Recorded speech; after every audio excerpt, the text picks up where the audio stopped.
Hi friends, welcome to our channel super trader Lakshya. आप बात करें किस तरीके से प्लान कर सकते हैं मंडे के लिए, क्या मार्केट का सेटअप है और फिलहाल जो प्राइस एक्शन फ्राइडे तक दिखा, फ्राइडे को यूएस का क्या माहौल है, उसके बाद एफआईआई का क्या डेटा है, ये सारी चीज़ों को देखने के बाद क्या हम कर सकते हैं मंडे को। तो सबसे पहले यहाँ बात करूंगा कि ग्लोबल मार्केट क्या करें। ग्लोबल मार्केट ने बहुत ज़्यादा एक थोड़ा बाउंस देने की कोशिश की, लेकिन बहुत हाई पे सर्वाइव नहीं किए।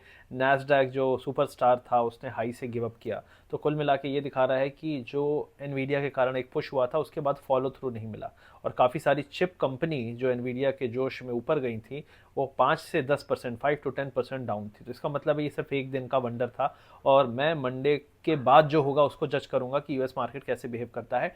टेक्निकली मैं बात करूं तो यूएस मार्केट एक करेक्शन एकदम ड्यू है, बहुत बड़ी रैली विदाउट करेक्शन आ चुकी है, इंटरेस्ट रेट पे विजिबिलिटी नहीं है, डॉलर स्ट्रांग है। तो ये सारी चीज़ें मुझे नहीं लगता कि मार्केट इतनी आसानी से ऊपर सर्वाइव करेगा। सिर्फ कुछ स्टॉक, क्योंकि कुछ चिप स्टॉक्स हैं जो बहुत अच्छा कर रहे हैं।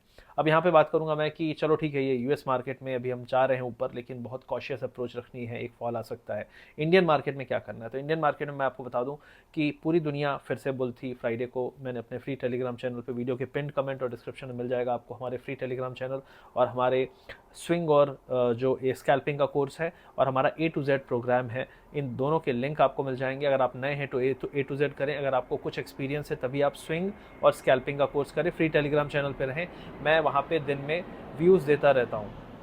तो वहाँ पे मैंने व्यू दिया था दिन में कि काफ़ी सारी चीज़ें हैं जो मूविंग पार्ट्स कहते हैं ना, काफ़ी सारी चीज़ें ऐसी हैं जो मार्केट को यहाँ पे टिका नहीं पाएंगी। और इंडिया मार्केट अब अपने इलेक्शन पे काफ़ी कुछ निर्भर करेगा। 13 तारीख 13 मार्च को इलेक्शन का डेट आने का कुछ चल रहा है, 13 के आसपास। और उसके अलावा जो ये रिसेंट में इलेक्टोरल बॉन्ड वाला था उसका केस का, उसकी लिस्ट भी आनी है, तो उसके बाद पॉलिटिकल मुद्दा बढ़ेगा। एक और चीज़ है, मैं अपोजिशन किस तरीके से इस चुनाव पे जाती है उस पर काफ़ी कुछ मार्केट का माहौल रहेगा। तो अभी रिसेंटली में जस्ट 2 दिन 3 दिन में अचानक से अपोजिशन के अलग अलग स्टेट पे, बड़े बड़े स्टेट जैसे यूपी, बंगाल, दिल्ली आपके साथ, और ये सारी चीज़ें जो ये कोलैबोरेशन हो रहा है, इसके बाद अगेन लोगों को थोड़ा डर लगेगा कि यार कहीं एक चांस, 2% का चांस भी है, 5% का भी चांस है कि अगर बीजेपी अकेले दम पे न जीत पाई तो क्या होगा।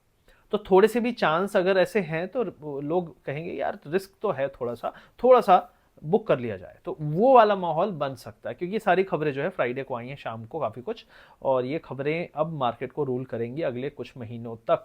और मार्केट को, मुझे, मैं ऐसे ही कह रहा था, टेक्निकली भी एक डिप आना है। Mid cap small cap index में एक डिप बिल्कुल ड्यू है।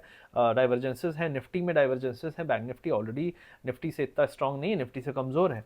तो ये सारी चीज़ें तैयार हैं करने के लिए, बस किसी भी दिन शुरू हो जाएगा और उसके लिए कोई रीज़न नहीं चाहिए, क्योंकि अगले 2 महीने मैंने माहौल कहा कि प्रॉफिट बुकिंग का हो सकता है।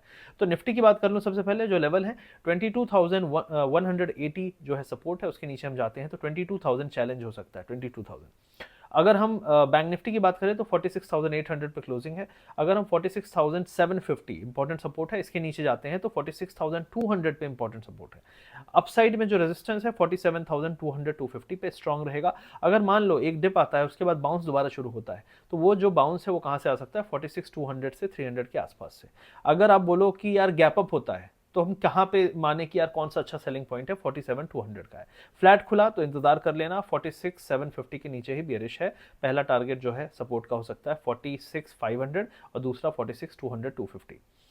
तो ये हो गया। और फिर निफ्टी की बात करें यहाँ पे, तो फिर निफ्टी आपका 20,670 पे है मेरे हिसाब से। 20,620 के नीचे बियरिश है, तो 620 के नीचे बियरिश है। फिर 400 का पहला सपोर्ट है, 200 का दूसरा सपोर्ट है। तो ये दो सपोर्ट वहाँ पे दिखते हैं। और मिड कैप इंडेक्स पे नज़र रखिएगा, और मिड कैप अगर परफॉर्म नहीं किया तो निफ्टी में मैं मानता हूँ कि निफ्टी में एक बड़ा करेक्शन ड्यू है। और बैंक निफ्टी तो खैर पहले भी वीक था, अभी भी वीक रहने वाला है। बहुत सारे लोग इसको बोलते हैं ऐसा वैसा है। तो फिलहाल के लिए यही मेरा व्यू है। आई होप ये थोड़ी क्लैरिटी आपको देगा कि यहाँ पे कॉशियस रहने की ज़्यादा ज़रूरत है, बहुत एग्रेसिव होने की ज़रूरत नहीं है। 1 से 2 दिन में आपको मार्केट का रिएक्शन दिखना शुरू हो जाएगा। इलेक्शंस सर पे हैं, और इलेक्शंस में जैसे ही कांटे की टक्कर या फिर बीजेपी को पूर्ण बहुमत आसानी से ना मिलने की थोड़ी से भी चांसेस कम होने लगेंगे, मार्केट उसमें रिएक्ट करना शुरू कर जाएगा। और डेफिनेटली यहाँ पे आपको एक चीज़ समझना है कि यूएस मार्केट ऊपर जा रहा है तो कहीं ना कहीं से एफआईआईस भी पैसा खींचेंगे इंडिया से और कहीं और डालेंगे, क्योंकि यहाँ पे अगले 2 से 3 महीने अनसर्टेनिटी है। ऑलरेडी कुछ आर्टिकल्स बता रहे हैं कि यहाँ का पैसा ताइवान और कोरिया जा रहा है।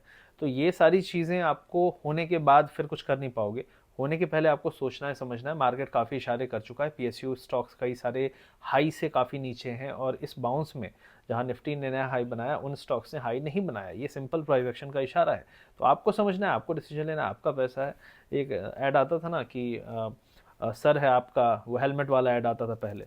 तो ज़िंदगी है आपकी, सर है आपका, उसी तरीके से पैसा है आपका, डिसीजन है आपका, आपको डिसीजन लेना पड़ेगा। मेरा काम है बताना, मैं इसी तरीके से आपको इन्फॉर्म करता रहूँगा। बाकी यहाँ पे पिन कमेंट चेक कर लीजिएगा, हमारा जो ऑफिशियल टेलीग्राम चैनल है वहाँ पे मैं अपने व्यूज़ देता रहता हूँ, फ्री रहता है वो। और उसके अलावा सीखना समझना है तो वहाँ पे आप ज्वाइन कर सकते हैं, लिंक आपको पिन कमेंट और डिस्क्रिप्शन में मिल जाएगा। Thank you very much, see you soon, take care, जय हिंद।